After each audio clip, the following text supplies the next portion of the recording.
Olá pessoal, estamos hoje então de volta com mais este vídeo. Hoje estaremos aqui a falar sobre a psicologia e a inteligência artificial. Ora, vamos iniciar então definindo o que seria propriamente a inteligência artificial. A computação ela tem se desenvolvido primariamente desde o século passado, principalmente por volta ali do pós Segunda Guerra Mundial. Um grande contribuinte, um grande cientista da computação foi o Alan Turing. Inclusive há um filme já sobre parte de sua história, sobre a decodificação de um sistema alemão durante a guerra, de um sistema de codificação de linguagem. E ele desenvolveu também um teste, do qual falaremos depois, que é o teste de Turing. Ora, a computação, ela é primariamente a análise, o processamento de dados. Basicamente, o processo computacional, ele ocorre a partir do binarismo entre os números 0 e 1.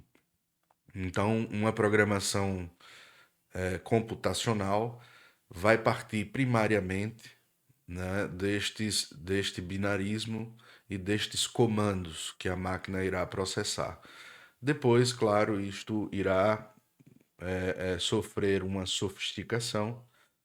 Nós poderemos dizer que um dos grandes expoentes nesta sofisticação da computação é a IBM. A IBM que, inclusive, ela também produziu para a Alemanha na Segunda Guerra Mundial. A Alemanha já utilizava sistemas de numeração, sistemas de quantificação numérica produzidos pela IBM. Isto foi utilizado tanto na logística alemã quanto na própria organização, tanto do exército quanto também dos prisioneiros alemães. Então, ora, a IBM, quando faz este movimento de sofisticação da computação, ela vai elevando esta capacidade de processamento das máquinas. Então, a computação ela passa cada vez mais a poder processar mais dados e os seus comandos passam a tornar-se mais complexos. Esses comandos passam a ser mais sofisticados, porque eles passam também a direcionar a máquina a realizar outros tipos de computação desses dados, inclusive a própria análise dos dados. Vale salientar que estes comandos eles tornam-se mais complexos, mas a máquina ela continua a processar a partir do binarismo 0, 1. E os dados eles passam a ser quantificados agora a partir do termo byte, não é? Inicialmente do termo bit, peço desculpas, porque 1024 bits são, na verdade, um byte. E 1024 bytes, pronto, é 1 kilobyte. E assim vai até os dias de hoje, em que já estamos aí a ultrapassar a esfera do terabyte, não é? O terabyte são 1024 gigabytes. Ora, este processamento computacional, ele se complexifica ao ponto até em que estamos hoje. Esta complexificação, ela não deixa ainda de ser fundamentada no binarismo 0-1, em que a máquina utiliza este binarismo para realizar os seus processos fundamentais computacionais. O que poderíamos chamar de inteligência artificial, então, seria muito mais a aproximação desse processo computacional ao próprio cognitivismo humano. Então, a compreensão que nós temos da inteligência humana, da compreensão humana a partir da ciência tradicional, é isto que nós poderíamos dizer que também cria-se uma inteligência artificial. É este processo computacional sendo produzido de forma a aproximar-se da inteligência humana e a reproduzir o cognitivismo humano. Ora, eu de antemão compartilho aqui a opinião do Roger Penrose, porque a inteligência artificial, ela, por mais que tenha sido o processo computacional produzido para reproduzir a, a, a inteligência humana, na realidade, esta inteligência artificial, ela não é totalmente semelhante à, à nossa inteligência. E há aí um aspecto fundamental que é a consciência. Se nós formos levar em consideração a consciência, inclusive pela perspectiva que nós estamos a tratar aqui, aí sim é que este conceito afasta-se cada vez mais do que seria propriamente a inteligência humana. A, a inteligência artificial, ela seria melhor denominada se fosse uma cognição artificial, porque é disso que se trata. Uma cognição criada a partir dos processos computacionais que reproduz o modo de funcionamento da cognição humana. Então, qual é a diferença da computação normal para a inteligência artificial que já estamos a utilizar nos nossos tempos? A computação normal, ela antes era um processo computacional fundamentado nos binarismos, no binarismo entre 0 e 1, em termos de uma programação mais linear, ou seja, as programações elas aconteciam sendo superpostas umas às outras, mas esta programação era sempre dependente de um processo de input de dados em que a máquina processava um output, ou seja, era necessário que o ser humano realizasse sempre a entrada de dados e a máquina computava e processava esses dados, dando ali uma saída. O processo da inteligência artificial nada mais é do que a sofisticação, o desenvolvimento desta computação de forma semelhante ao funcionamento do cérebro. Ou seja, os cientistas da computação, os engenheiros da computação, eles passaram a replicar o funcionamento do cérebro em termos de como os dados vão ser processados computacionalmente, e a isto foi reproduzido o nome de inteligência artificial. Então, basicamente, quando se cria uma inteligência artificial, é você alimentar uma rede neural computacional de dados. E esses dados, eles são sempre dados humanos. E aí há vários processos de você alimentar a inteligência artificial com esses dados. Um dos processos mais utilizados é o RHLF, que em inglês quer dizer que seria o reforço humano para o processo de aprendizagem da máquina, não é? Então, a máquina, ela agora passa a aprender estes processos que são primeiramente programados para que depois a máquina ela possa ter autonomia, dando conta de processar esses processos que antes foram programados e agora ela toma como processos próprios que são atribuídos a ela. Esta máquina, então, com este reforço humano contínuo, ela vai adquirindo cada vez mais, por condicionamento da forma como esses dados devem ser processados, a característica, entre aspas, humana de pensar. Mas a máquina ela não pensa como um ser humano. A forma que a máquina computa os dados ainda é uma forma muito parecida, semelhante ao processo computacional tradicional. A máquina, ela não deixa de ser um computador, ou poderíamos dizer que ela não deixa de seguir as leis estabelecidas que foram criadas desde o século passado do que é o processo computacional. Ela é uma máquina de análise de dados, é uma máquina de processamento de dados. Portanto, a inteligência artificial, ela necessita, e creio eu que ainda necessitará durante mais algum tempo, da programação humana, do direcionamento humano e principalmente deste reforço humano de como a máquina ela deve comportar-se, ou seja, a máquina ainda ela não habita corpos humanoides, ainda não habitam robôs, mas esses robôs nós já sabemos que existem. Ora, esta máquina então, ela tem já em sua cognição a programação para imitar, mimetizar o que seriam tanto comportamentos como a forma humana de responder a estímulos, mesmo estes estímulos atualmente sendo estímulos restritos. Por que eu digo restritos?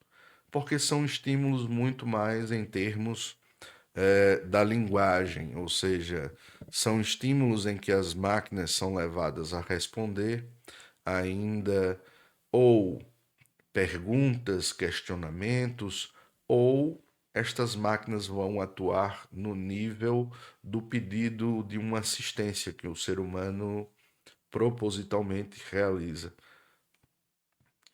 Então, estas máquinas, elas vão ter a caracterização muito mais aproximada do ser humano pela própria programação que o ser humano realiza no treinamento destas máquinas.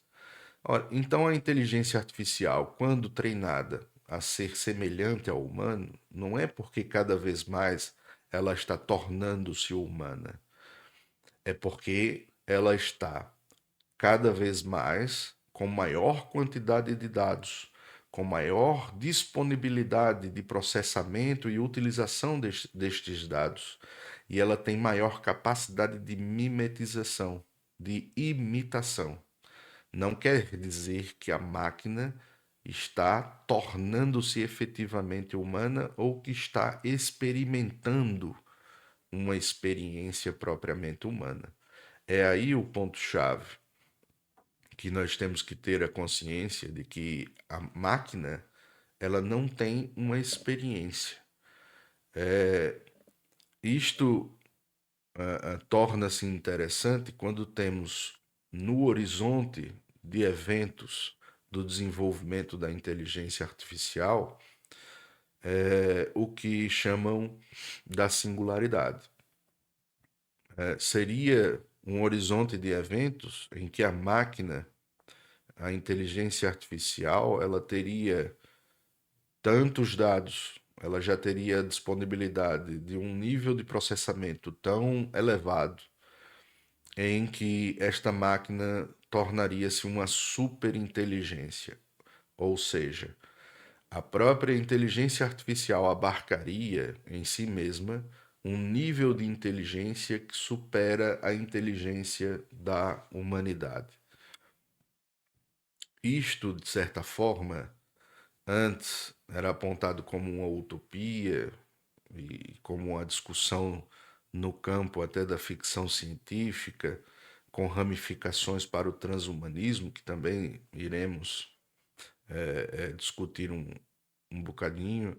Ora, na realidade, quando a máquina atinge esse grau de superinteligência, ela atinge um grau em que ela suporta um nível de dados imenso, elas têm um nível de processamento tão ágil, tão rápido, em que nós humanos não conseguimos mais prever qual seria o próximo desenvolvimento ou qual seria o próximo nível que esta máquina irá atingir em termos da sua evolução. Ou seja, deixaríamos de antever a evolução da própria máquina. Então, tornaria-se um horizonte de eventos em que estaríamos dispostos a esta evolução pela própria máquina. O que é que aponta-se hoje como principal preocupação daqueles que estão dentro da área, que estão imersos no próprio desenvolvimento desta tecnologia? É que ficaríamos ou reféns do próprio desenvolvimento da máquina, de um modo em que a máquina poderia voltar-se contra a humanidade e subjugá-la, ou ficaríamos totalmente codependentes da máquina ao ponto de que seríamos também reféns, mas de uma outra forma. Seríamos tão dependentes da máquina ao ponto de que a sua própria evolução condicionaria também o desenvolvimento da humanidade. De uma forma ou de outra, isto é preocupante, porque o ser humano, por enquanto, ele tem o controle da programação desta tecnologia. Quando se perde o controle sobre esta tecnologia e ela é programada também para ser autônoma, esta tecnologia, quando ela adquire corpos, ela pode nos fazer muito mal. Imaginem, por exemplo, robôs dotados de uma inteligência artificial, e essa inteligência artificial provavelmente ela será programada em rede, ou seja, um robô ele está totalmente sincronizado a todos os outros robôs que têm ali habitando os seus circuitos a mesma inteligência artificial que os programa. Ou seja, esses robôs eles estarão todos ligados em uma grande rede, e quando eles estão ali em sua autonomia, desenvolvendo e evoluindo em um nível vertiginoso, claro que eles também vão chegar a uma conclusão que não é uma conclusão necessariamente consciente, é uma conclusão lógica de que eles podem ser mais fortes do que o próprio ser humano. E eles podem fazer mal ao humano simplesmente pela ausência que o robô possui naturalmente do raciocínio em termos de base consciente para pensar em termos de moralidade, já que a moralidade de um robô é uma programação em que ele imita o ser humano, mas ele não sabe que imita. Ele não sabe o que é a moralidade em sua essência. Um robô, ele não chegará ao nível de pensar o que é uma virtude em sua essência. Dificilmente um robô ele irá desenvolver amor. Eu digo dificilmente até por uma questão de figura de linguagem, porque, em minha opinião, eu acredito que o robô nunca desenvolverá amor. Ele nunca desenvolverá amor enquanto circuito, enquanto máquina e enquanto programação computacional, ou seja, o robô pelo robô. É a alegação de que uma singularidade enquanto desenvolvimento da inteligência artificial irá desenvolver consciência. Isto é uma alegação a partir de um conceito de consciência também, do qual se fundamenta a própria consciência humana. Se a consciência é um atributo apenas neurobiológico, é um atributo que seria resultante do cérebro, da forma como ele é disposto, como órgão biológico, e a cognição é resultante desse processamento psicofisiológico, neuroanatômico, nós teríamos a consciência como essa integração das faculdades mentais e das nossas, digamos, capacidades sensoriais, sensitivas, ou as próprias capacidades humanas em termos do que o nosso corpo consegue processar. Se nós temos essa concepção, nós temos a concepção então de que a consciência ela é integrativa das nossas faculdades mentais, da inteligência, da nossa capacidade racional, da nossa capacidade lógica, e logo, se a máquina ela mimetiza o ser humano, se ela também tem esse aspecto de imitar e de tornar-se cada vez mais semelhante ao humano, logo atribui-se que a máquina, no desenvolvimento da própria estrutura neurocomputacional, da forma como a inteligência artificial é programada, poderia existir futuramente um cérebro artificial em que essa máquina desenvolve ali um nível de consciência, porque ela vai desenvolver as suas faculdades de uma forma muito mais rápida do que o próprio ser humano. É aí onde os cientistas enganam-se. A máquina ela não deixará de ser um computador. E é aí também que precisamos de uma epistemologia, de uma base bioética muito clara. Eu tenho falado no último vídeo, inclusive, adentrei este aspecto, mas não aprofundei o suficiente, que é o aspecto de uma epistemologia mais integralista, que nós possamos passar de uma transdisciplinaridade para um conceito em que eu buscarei desenvolver depois, que seria de uma omnidisciplinaridade. O que seria uma omnidisciplinaridade? Seria a inexistência de barreiras entre as disciplinas. Elas por si só deixariam de ser disciplinas. Isto não é algo novo. O homem renascentista ele já pensava dessa forma. O Leonardo da Vinci ele não pensava apenas em termos de matemática, de arte, em termos da física, em termos da anatomia. Não, ele tinha conhecimentos que seriam abrangentes, que seriam totalidades ali confluindo e permeando o seu próprio conhecimento do mundo. Newton também tinha um pensamento mais voltado a esta realidade, enquanto uma totalidade em movimento, mesmo que naquela época a percepção desta totalidade fosse mais limitada. Mas ele ainda tinha uma concepção de uma ciência mais transcendente, de uma ciência que ainda o ligava a algo maior do que a própria humanidade, do que o próprio Newton. Nós perdemos esta noção ao ponto de chegarmos a um raciocínio imanente para caracterizar, por exemplo, a consciência em uma máquina. Isto também é consequência da modernidade, dos fundamentos modernos do conhecimento.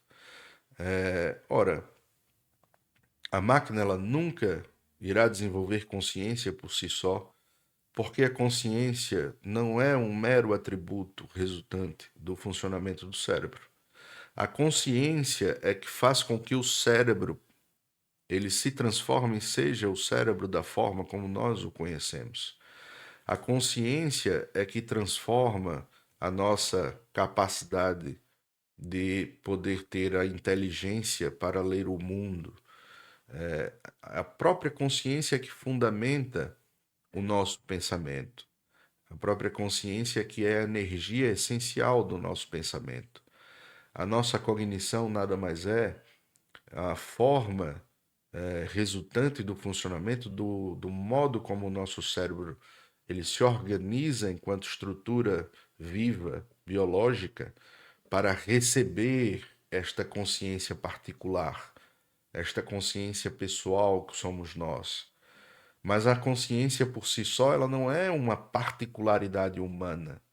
Nós somos particulares porque somos ali almas, somos uma inteligência que dá caráter à nossa consciência. Esta inteligência que dá caráter à nossa consciência, primariamente, é este caráter resultante da nossa consciência enquanto uma consciência pessoal, particular. Mas esta consciência, ela é fundada em uma consciencialidade, em uma consciência da totalidade que a tudo permeia, que a tudo fundamenta, que a tudo energiza, que a tudo essencialmente suporta, que aí seria o conceito do observador criador. Isto é inevitável de se pensar hoje. Então, a máquina, ela seria produto do ser humano enquanto também um observador criador. O ser humano será criador da máquina. Só que nós somos criadores daquilo enquanto manipulamos. A nossa criatividade está ligada muito mais ao reordenamento da realidade, não à criação do nada, não à criação enquanto este outro observador criador, que é o grande observador, é o maior dos observadores, mas também é o observador criador de tudo. Esse grande é porque ele também criou toda a realidade, mas ele não interfere diretamente mais na realidade depois de criado. Ele criou a realidade como um movimento próprio e ele não interfere mais diretamente nesta realidade. Ele interfere através de nós. Nós interferimos, por isso somos co-criadores, co-participantes dessa realidade. Nós a manipulamos, nós a reordenamos. E a inteligência artificial, ou cognição artificial, como melhor posso colocar, seria um produto desta nossa criatividade. Mas não é um produto em que nós criamos isto do nada.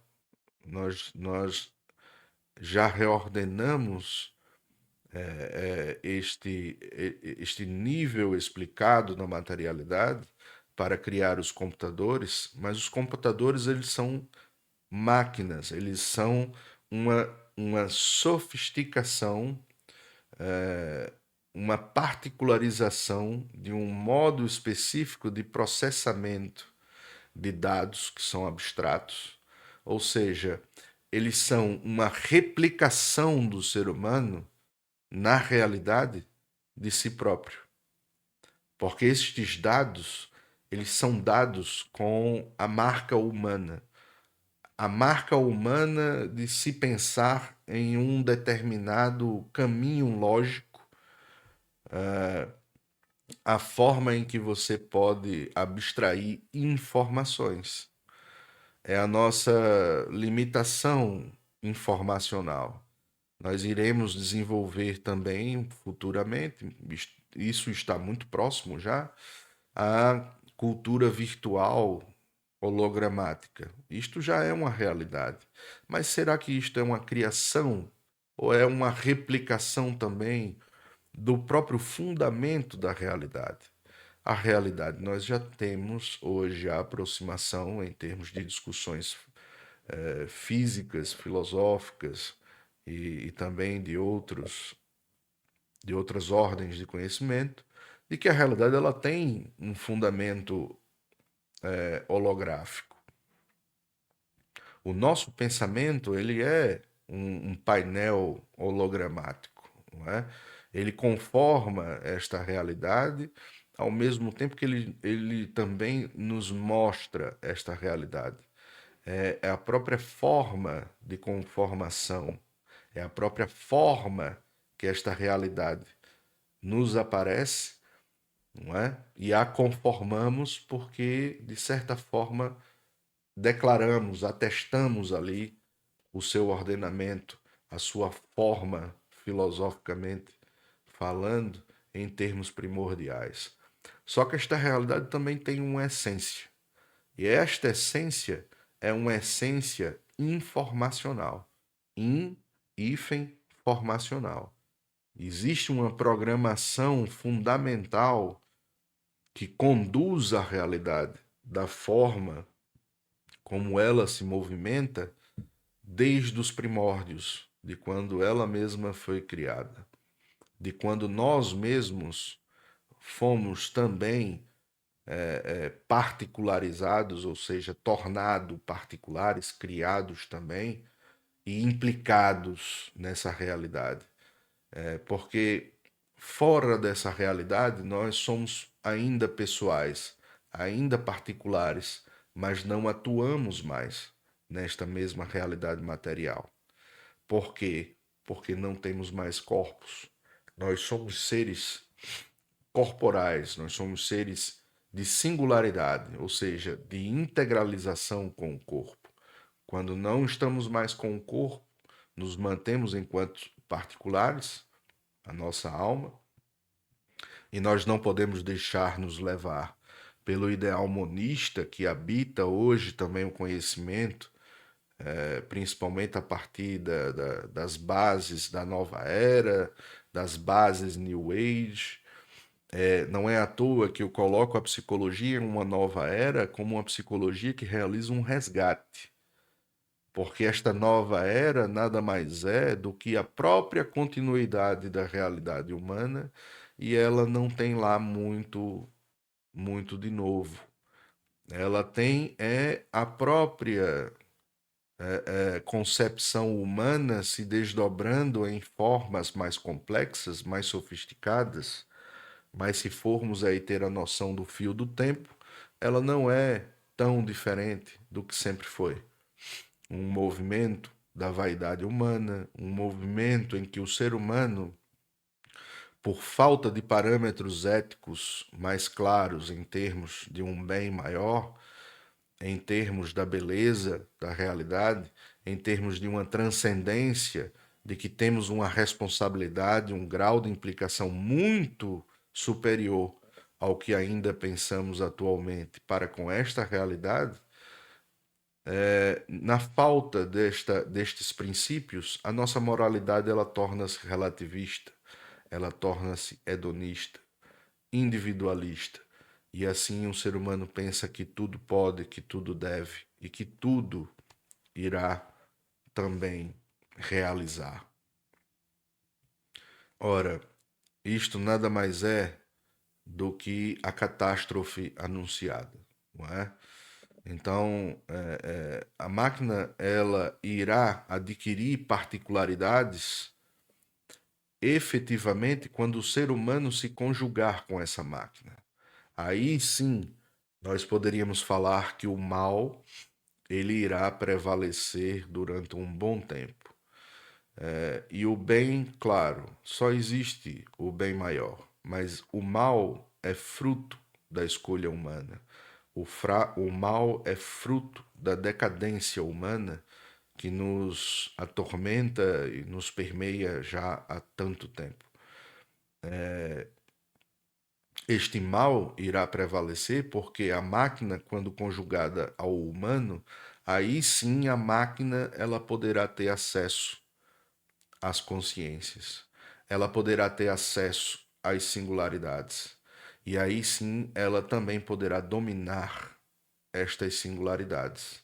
Ela poderá obliterar as inteligências, obliterar as consciências particulares e ter domínio dos corpos humanos por completo. O Neuralink, que é uma tecnologia já inventada pelo Elon Musk, é uma conjugação de um microchip, de um processador no cérebro humano. Existe lá as belezas e os aspectos positivos deste implante? Sim. Pode ser que faça com que pessoas que deixaram de andar voltem a ter os seus movimentos, ou então pessoas que têm dificuldades graves, elas possam, com o implante de órgãos artificiais, de tecnologia realmente aliada à inteligência artificial, elas possam ultrapassar as suas dificuldades, as suas deficiências. Já existem câmeras ao ponto de uma resolução em que, conjugadas a esse microchip, elas podem substituir os olhos cegos e assim fazer com que as pessoas vejam o mundo através de imagens que seriam nada mais do que câmeras a filmar a realidade. Ora, se os nossos olhos, eles não apenas enxergam, mas eles também projetam a realidade, as câmeras, elas irão fazer este mesmo processo. Nós pensamos que as câmeras, elas apenas gravam a realidade. Não. Nós, quando vemos o filme que a câmera grava, nós conformamos a realidade tal e qual nós fazemos com os nossos olhos. É por isso que só vemos na câmera aquele espectro da realidade que os nossos olhos conseguem projetar também. Mas a câmera, ela grava muito mais além do que os nossos olhos conseguem ver. Frequências ultravioletas, outros níveis de captação da luz nesta realidade, como o infravermelho e muito mais. Ou seja, esses humanos, eles teriam capacidades a mais do que os humanos que teriam apenas os seus olhos, digamos, programados geneticamente. Eles poderiam ver infravermelho, ultravioletas, eles poderiam ver as faixas das realidades de acordo com a tecnologia que essa câmera poderá produzir. Tal e qual também as deficiências de pernas, pernas biomecânicas, braços biomecânicos, ou seja, o ser humano ele será cada vez mais integrado a máquinas, mas ele será cada vez mais permeado de máquinas, tornando-se cada vez mais um ciborgue para além do humano, não é? E o ser humano ele estará aí interferindo numa ordem da qual ele não tem também controle, que é a ordem da singularidade enquanto transcendente, é a ordem da alma, é a ordem também espiritual que nos sustenta. O ser humano ele não possui controle. É por isso que o nosso horizonte de eventos é como a nossa consciência nos chega no nível explicado. Nós não temos a capacidade, para além do nível intuitivo ou do nível inteligente, de sabermos ler o nosso próprio pensamento, sabermos ler a nossa própria consciência enquanto algo essencial do próprio pensamento, enquanto essência. Se nós não temos essa capacidade de controle, então, deste nível mais implicado, a não ser pelo próprio reflexo que temos na ordem da experiência empírica do nosso corpo, porque a nossa experiência reflete em nossa alma, se nós não temos, então, controle, por exemplo, da nossa consciência particular, porque é ela que nos ordena, e se isto é obliterado?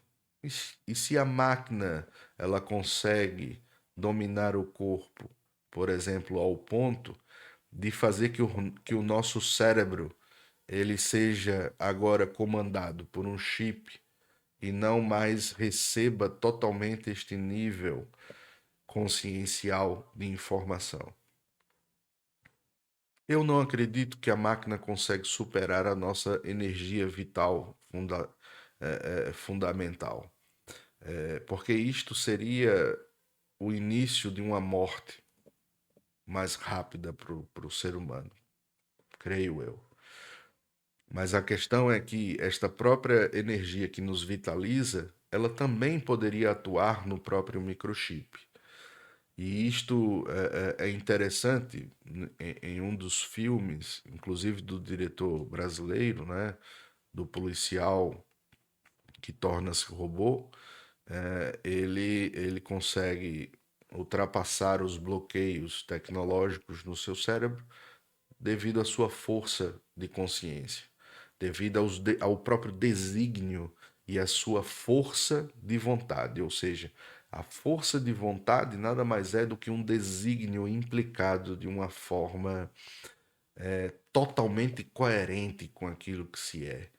É uma atenção tão focada, é uma atenção tão coerente que ela é poderosíssima enquanto vontade quando se desdobra nesse nível material. Então, quando esta máquina conjuga-se, é aí que teremos a dificuldade. O Roger Penrose ele fala de um teorema muito interessante, que é um teorema matemático, que inclusive comprova que a máquina ela teria dificuldade de, de, de captar a essência deste próprio teorema. É o teorema de Gödel. Se nós falarmos do teorema de Gödel e também do teste de Turing, fica uma analogia interessante para nós percebermos que a máquina não atingirá o nosso nível de consciência. Não terá a nossa consciência. O teorema de Gödel ele fala dos princípios elementares da matemática, de que um axioma da matemática, um sistema matemático, ele diversas vezes não consegue ser comprovado apenas pela verdade de seus axiomas. Ou seja, há de ter ali a declaração consciente do ser humano de saber que aquilo é verdade. Esse saber, esse entender que é verdade, é que nos caracteriza como seres realmente inteligentes, como seres realmente conscientes. Porque isto não é dessa ordem cognitiva. Esta ordem cognitiva, ela reconhece a lógica porque fundamentalmente em termos de essência, ela possui inteligência. Então, nós sabemos que algo é verdade para além do aspecto lógico que aquela verdade ela tem em si mesma. Nós sabemos que um axioma é uma verdade em si mesma, mas a verdade em si mesma ela é uma verdade porque nós entendemos em essência o que é aquela verdade. A máquina ela não sabe sobre isto. A máquina ela aponta a verdade a partir de aspectos lógicos e axiomáticos, porque ela replica, porque ela mimetiza, ela imita, mas a máquina não sabe o que é verdade e não sabe o que é mentira. Por isso que às vezes a inteligência artificial ela alucina, ela cria uma verdade, ela cria uma realidade e muitas vezes ela acredita que aquilo é a verdade, que aquilo é a realidade em si. E precisa-se de um ser humano para dizer para a máquina que aquilo não é verdade, que aquilo não é realidade. E esta é a programação. A programação ela vai se dando por limitação de até onde esta máquina ela pode programar-se e pode pensar em termos lógico-computacionais a realidade que é sempre uma realidade humana. O teste de Turing é um teste de que o Alan Turing falou no século passado. Ele desenvolveu um teste para que o humano possa testar a máquina e saber se ela pode se passar por um ser humano.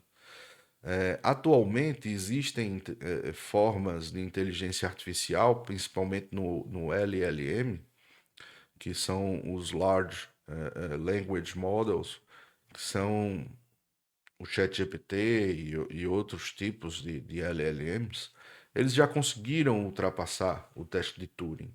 Ou seja, eles imitam tão bem o ser humano que um ser humano em contato com essas cognições artificiais, eles não conseguem identificar se do outro lado realmente é uma máquina ou um ser humano. É tal e qual um ser humano imitar um pássaro, imitar um animal qualquer, um bicho qualquer, um galo e a pessoa não souber distinguir se aquilo é um galo de verdade ou é um ser humano. Isto não faz do ser humano um galo. Isto não faz do ser humano um pássaro ou um bicho qualquer. Quem está do outro lado continua humano. É a mesma coisa com o teste de Turing. Isto não faz da máquina um ser humano. A questão, então, é que a máquina ela não tem esta essência. Ela não possui, nunca irá possuir. Por mais que ela torne-se uma singularidade em si mesma, ela pode tornar-se uma singularidade enquanto um horizonte de eventos. Nós não conseguiremos mais prever, nós não conseguiremos mais antever e perderemos o controle. Isto é muito mais um aspecto político, econômico, social, tudo que nós quisermos denominar, do que necessariamente um aspecto que poderíamos colocar no nível mais transcendente. É um aspecto existencial? Sim, porque pode nos prejudicar existencialmente. Mas isto não fará da máquina um ser. Um ser enquanto essência na existência. A máquina não tem alma. Elas poderão aproveitar-se dos nossos corpos. Isto sim. Então, pessoal, é isto. Eu acredito que esta discussão de transhumanismo vale a sua continuidade em outro momento, não é? E, basicamente, eu creio que o grande resumo do vídeo é este. Eu diria que inteligência artificial nada mais é do que uma cognição artificial.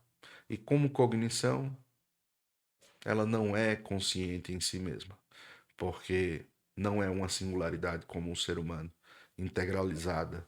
E para haver consciência necessita-se de uma particularidade, de uma pessoalidade que a máquina nunca irá atingir, nunca irá alcançar. Ok? Mais uma vez, pessoal, muito obrigado por estarem todos a assistir mais este vídeo. Peço que nos ajudem, que subscrevam o canal, que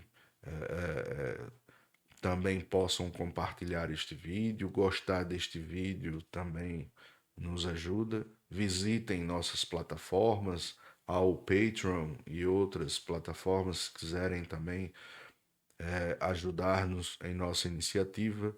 E agradeceremos muito a todos aqueles que o puderem fazer.